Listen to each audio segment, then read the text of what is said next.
ازيكم عاملين ايه؟ يا رب تكونوا بخير جميعا. وحشتوني جدا جدا بجد. يعني انا مفتقداكوا قوي. بس سامحوني، انا بجد الفترة دي مضغوطة جامد جدا. انا اصلا متضايقة من نفسي ان انا ما بقيتش اصور معاكم فيديوهات، فادعولي كتير يا بنات ان انا ارجع معاكم زي الاول، حتى على الاقل. يعني انا نفسي حتى انزل فيديو واحد كل اسبوع، بس للاسف مش عارفة اعمل ده. فزي ما بقول لكم ادعولي. كل سنة وانتم طيبين. طبعا كلنا بنحب فصل الخريف وكلنا بنستناه من السنة للسنة، يعتبر احسن فصول السنة. هي فصل الخريف.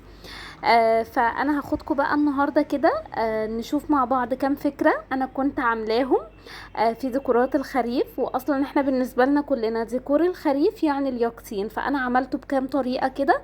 عايزاكم بقى تشجعوني برأيكم، محدش يبخل عليا باللايك وبالكومنت. انا عارفة برضو ان انا مقصرة معاكم في الرد على الكومنتات، بس ان شاء الله هرد عليكم كلكم. نعمل عش الغراب. زي ما انتم شايفين جبت ازازة الشويبس، وجبت اي مقاس لمبة موجودة عندك. ده كان الحجم الوسط، هتجيبيه. وهنعمل عجينة الجبس والمية، ونبدأ نصبها في الجزء اللي هو بيكون فوق في اللمبة، ونسيبها تنشف شوية. وبعد كده هنغرز الازازة زي ما انتم شايفين كده. طلعت معايا بكل سهولة بعد ما نشفت، وده عشان استخدمت زيت الطعام او اي نوع زيت لازم ندهن بيه القالب قبل ما نستخدمه. بعد كده جبت حبل المكرمية ال6 ملي، وبدأت الفه على القطعة اللي من فوق. ضروري جدا تكوني بتضغطي بايدك جامد، ولازم تكون القطعة دي جفت تماما علشان الشمع يثبت على الجبس. بعد ما هنخلصها هندخل بقى على الجزء اللي من تحت وهو الازازة. هنجيب حبل الخيش ال6 ملي وهنبدأ نلفه بالشكل ده. انا على فكرة حطيت شمع فوق بس في اول التثبيت، باقي الازازة كلها كنت بحط بعد كل كام صف كده نقطة شمع. يعني مش هتحتاج منك شمع كتير. الطريقة سهلة وبسيطة وبتدينا اجواء في الخريف حلوة قوي. ما تنسوش فصل الخريف بالنسبة لنا كلنا يعني ديكورات اليقطين. مين فينا ما بيحبش اليقطين؟ كلنا بنحبه وكلكم طلبتوه مني. النهاردة بقى هنعمله مع بعض بطريقة سهلة وبسيطة، وكلنا هنعرف نعمله بنفسنا. تعالوا لما نروح نشوف. زي ما انتوا شايفين ده شكل اليقطينة اللي كلكم طلبتوها مني. استخدمت الكورة الفل دي، وبعد كده هجيب السكينة وهقطع الجزء اللي من فوق والجزء اللي من تحت. وبعد كده هنجيب اي حاجة ونبدأ نفرغها من النص على اساس ان شكلها يكون عامل زي الدوناتس بالظبط. الكور الفل دي بتكون في المكاتب سعرها من 15 الصغيرة ل20 جنيه، والكبيرة سعرها 35 جنيه. وفي طبعا احجام تانية كتير. انا وريتكم الخيط اللي انا استخدمته في الكبيره، وحبيت استخدم الشرايط الخيش في الصغيره دي عشان بتكون اسهل. ويا ريت اللي هيعملها لاول مره يعملها بالشرايط دي عشان زي ما قلت لكم هتكون اسهل معاكم. كل اللي بعمله ان انا بثبت الطرف بتاع الشريط جوه الفل، وبعد كده ببدا الفه بالشكل اللي انتوا شايفينه ده كده. الطريقه سهله ما فيهاش اي حاجه. واسفه جدا انا بقالي كتير التصوير معايا مش احسن حاجه ومش ظابط. انا متضايقه من الموضوع ده، فاسفه على سوء التصوير ده.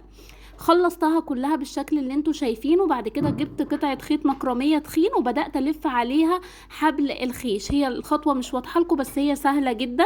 وبعد كده هبدأ اثبتها في المكان الفارغ عندي اللي في النص ده. ما تنسيش تكتبي لي رأيك وسيفوا. كلنا بنروق الدولاب. هتطلعي التيشيرتات اللي بكم بتاعت اولادك اللي ملهاش اي لازمة، وهنجيبها وهنبدأ ناخد الكم بتاعها بالشكل اللي انتوا شايفينه ده. وبعد كده هنقلب الكم على الظهر ونجيب حبل الخيش ونربطه بالشكل اللي انتوا شايفينه ده، وهنرجع نعدله. وهتجيبي بقى اي فايبر موجود عندك في البيت، كان في دبدوب قديم او اي كوشن قديمة عندك، وهنبدأ نحشيها بنفس الطريقة كده ونملاه قوي علشان شكل اليقطين يبقى حلو. هنجيب حبل خيش تاني بس قطعة كده كبيرة شوية. انا مش عايزاكي تشتري حبل الخيش الرفيع ده غير ب2 جنيه بس. هنيجي بقى لأهم خطوة وهي تقسيمة اليقطينة. هنجيب قطعة من حبل الخيش تكون كبيرة، وهنقسم اليقطينة 4 بالشكل اللي انتوا شايفينه ده. وهنرجع نجيب قطعة من الخيط تاني وهنعمل 4 تاني.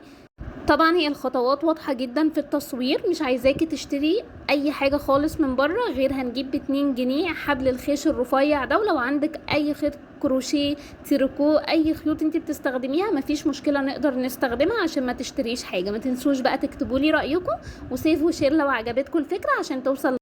هنا بقى هنعمل فكرة بسيطة كده. البوكس السبحة هنعمله على شكل يقطين. انا بجيب الجار ده، بتجيبي من عند اي حد بيبيع الفازات الازاز، وبعد كده هنجيب حبل الخيش ال6 ملي وهنبدأ نغطي الجار بنفس الطريقة كده، نلف الحبل عليه باستخدام الشمع طبعا لحد ما هنخلصه كله. الطريقة سهلة وبسيطة ما فيهاش اي حاجة خالص. وهنا كان جاهز معايا هنعمل الغطا. هنجيب قطعة بقى من قماش الخيش ونبدأ نعمل زي كوستر صغير كده لحد ما نوصل لمقاس الجار بتاعنا، عشان زي ما قلت لكم نعمل الغطا بتاعها.